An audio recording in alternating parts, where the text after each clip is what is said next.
Steve, you were there in the Superdome for the game. I imagine it was rocking like it was back in 08 and 09. It wasn't rocking for about a quarter and a half in the second half when the Rams were making that comeback. It was pretty silent there. But let me tell you what's going on here. These two teams, for whatever reason, they don't like each other. I was talking to players from both teams before the game. There is something going on there, whether it's an arrogance, whether it's who's going to be the big boss in the NFC. So I think that's why Mike Thomas put that phone under there, like, we're going to show you, I'm going to score, and I'm going to put it in your face a little bit, because the Saints right now are operating, guys, with an incredible, well-earned, we're the arrogant ones. We've got a right to do what we do. And the Rams are trying to get there, okay? Yeah. They were undefeated, but the Saints are operating with so much gravitas and swagger right now that the way they played, and it goes to show it. And that's why Mike Thomas felt he could pull a stunt like this. I was convinced going into the playoffs last year that they were the best team, and then, of course, the Minnesota Miracle happened. We will never find out.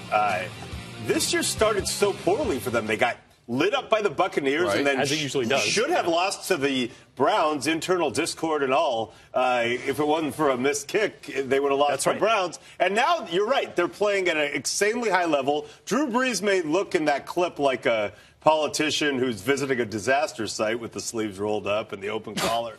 But he is also, along with Patrick Mahomes, he is playing the best football in our league right now in terms of quarterbacks. When I look at this Saints team, to me, a couple things jump out at you. Number one, physical. Up front with that offensive line, they're playing very physical. They're efficient. They don't take sacks. They're the least sacked team in the NFL. Drew doesn't turn the football over, only has one interception. And then a lot of times you'll see those two things, but you won't see the explosive element. They have the explosive element to go along with that. Now, that's all offensively. The one thing I would caution you on is defensively. Jared Goff threw for almost 400 yards in this game. We saw Ryan Fitzpatrick go in there and throw for 1,000,000 yards. So they have some things that need to get worked out, especially you look down the line. Again, I can see explosive offenses like this. They're going to find themselves in some more shootouts. Their defense has got to find a way to make a couple more plays. At the same time, let's also get to the play callers in this game, the two Seans, McVay and Payton. Two of the best. What they were doing out there, it lived up to everything with the creativity. Some of the execution was not always precise.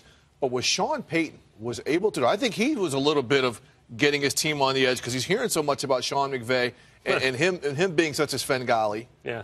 And Sean Payton dialed up a game. That touchdown designed pass to Ben Watson in the first half was just spectacular. Took advantage of a lot of the Rams' defensive principles and integrity and really just set things up. And I don't blame McVay for going for that field goal. I mean, that was a game where you felt like field goals weren't going to win it. You had to go touchdowns. And anyway, it didn't work out. All gas, no brakes. That's the way he does it. And that's the way the Saints do it, too. That's probably how we could describe what Michael Thomas did on the celebration. And look, I don't want to knock it. I know what that celebration meant to Saints fans when Joe Horn did it back in 2003. One difference, that was second quarter when Joe Horn did it. He also scored 4 touchdowns that game, Joe Horn. He did, and a big-time win over the Giants. By the way, Jesse Palmer was quarterback for the Giants in that game. Anyway, this is what Joe Horn had to say about Michael Thomas. He was not courageous enough to take risks, will accomplish nothing in life. It took a lot of courage, and I appreciate that, and I'll never forget that. The first line is right out of the fortune cookie, by the way. Yeah, no, it is. It is. Joe Hollywood Horn, that is exactly how he speaks. He speaks in hyperbole. He's one of my all-time favorites. He means so much to that city. Yes, he does. I spent time with him right after Katrina, hugging evacuees, saw him hugging evacuees and handing out his own money, opening his house to people when he wasn't there. I mean, he is a genuine article. They love him there for a reason. Yeah, and look, and the fact that he decided to pay homage to Joe Horn, we don't know what necessarily sparked it. He said he was watching a YouTube video and saw it. And, you even saw on the sideline he went and put on the oxygen mask like Joe Horn did after he scored the touchdown. And it only worked because of the flip phone. If you pull out an iPhone X, it's over.